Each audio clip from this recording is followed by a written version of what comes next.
Chairman, Retail and Sales Division, Prudential Douglas Elliman, Faith Hope Consolo. Hi, how are you? Hi, good afternoon, Paul. I'm fine. How are you? Beautiful. You're so fortunate. Your first name, I guess middle name, Faith and Hope. And you actually, having looked at some of the things that you've done in your life, it's in your character to be a positive-minded person. We're going to talk today about the Georges Malaika Foundation, which is for women in studying in the Congo. And you were at, I guess, unable to make that event that night, but I wanted to include you because you're so important for this. And so, thank you. Why are you involved with that foundation? Oh, I think that they have such an important cause. I've always worked, with children and been mentoring, although I have no children myself. And I feel that their efforts to bring the opportunities to those in the Congo and nurture these women so that they will have choices and be able to have an education and be able to have a better lifestyle, whatever that could mean. And that means just a departure from them being closed off from so many wonderful things. And I became involved through a friend in the arts. The arts is really what I love, and we support many ventures in the arts, and they came to speak to me, and I said, well, this isn't unlike what we've done with other organizations here locally and some others globally, and why can't I help them reach into another world that can bring this opportunity? I just think we all have to support and nurture each other.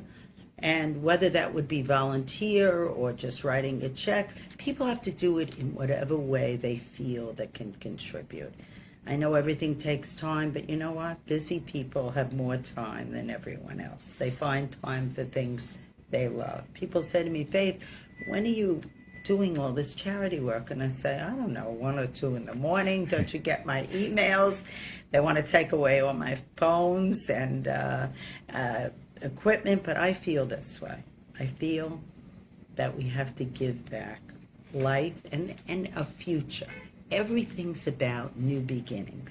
That's why I love springtime. Spring is always about new beginnings and starting things, and I think it's important. Children graduate, others move on. Education, foundation. They go together. Education, foundation.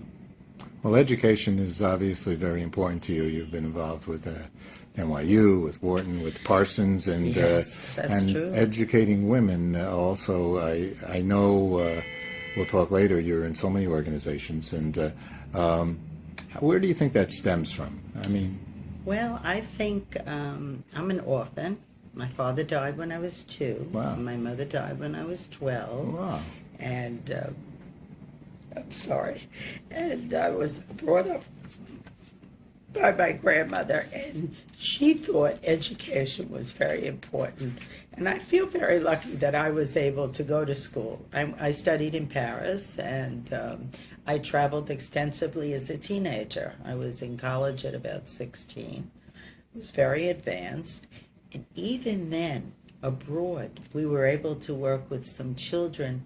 I lived with a French family, I lived with an Italian family, I lived with a German family, and while I was studying, I was tutoring young children on reading and writing in the surrounding neighborhoods that were much poorer than where I was located.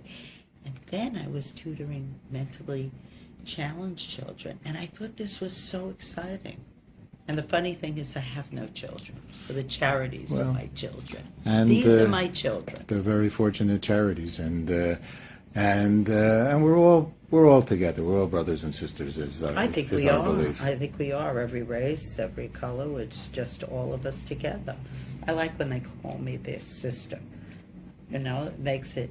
And I've met some of the children that have come here from these different parts of the world, and from 8 to 18. And they're all so interesting. This is what makes us culturally enriched. Wouldn't it be beautiful for some one of these Congo students to come here and work with Prudential Douglas This Elliman would be someday? wonderful. We have an intern program where I Actually, our intern program now for my retail department runs all year round. Before, we just used to take interns for the summer.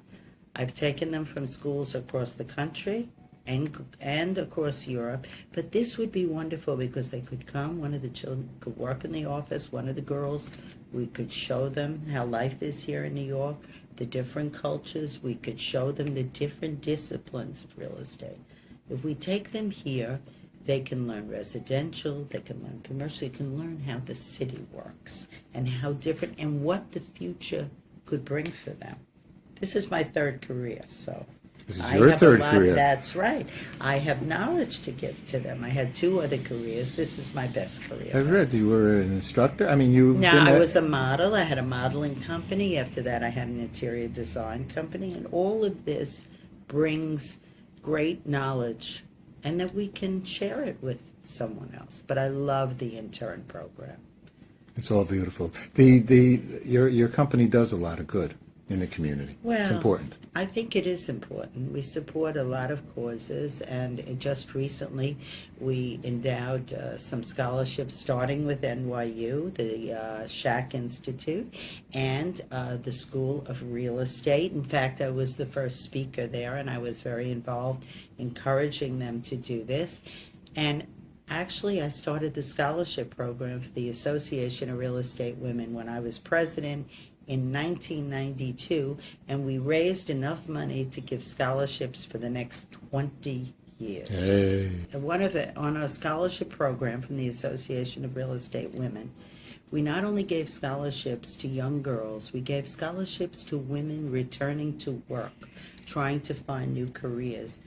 And the interesting thing is, our first scholarship recipient went on to become president of the organization and now is a major executive in real estate here in New York City. Yay, another win.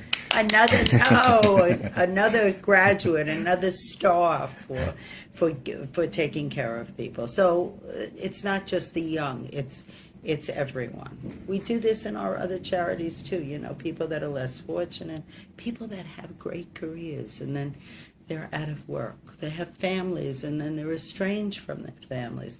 You have to provide some love. Put your arms around the world a little bit. Reach out and touch someone. Absolutely. What's good news for you? Good news for me is that good news for me is good health.